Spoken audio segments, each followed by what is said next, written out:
IPL এর loyal player লিস্টে বিরাট কোহলির উপরে চলে গেল আন্দ্রে রাসেল।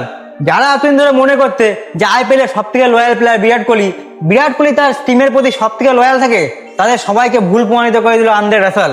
কারণ রাসেল এমন একটা কাজ করেছে যেটা হয়তো বিরাট কোহলি কোনোদিনই করতে পারবে না।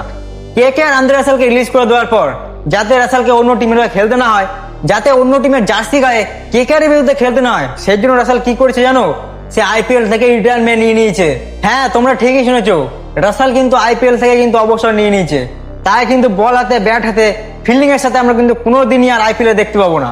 সে কিন্তু শুধুমাত্র এখন কলকাতার সাপোর্ট স্টাফ অনুযায়ী থাকবে। আর এই কথাটা কিন্তু আমার না, এই কথাটা রাসেল নিজের মুখে অন ক্যামেরাতে বলেছে যে এই কাজটা তার বহু আগেই করা উচিত ছিল। হয়তো সে আরো 2-3 বছর আইপিএল খেলতো, কিন্তু কলকাতাকে রিলিজ করে দেওয়ার পর আইপিএল খেলার ইচ্ছা তার পুরোপুরি মিটে যায়। সত্যি ভাই, একটা ভারতীয় ক্রিকেট টিমের প্রতি একটা বিদেশি মানুষের এতটা ভালোবাসা, এটাই তো আসল বিউটি ক্রিকেট খেলার নাকি।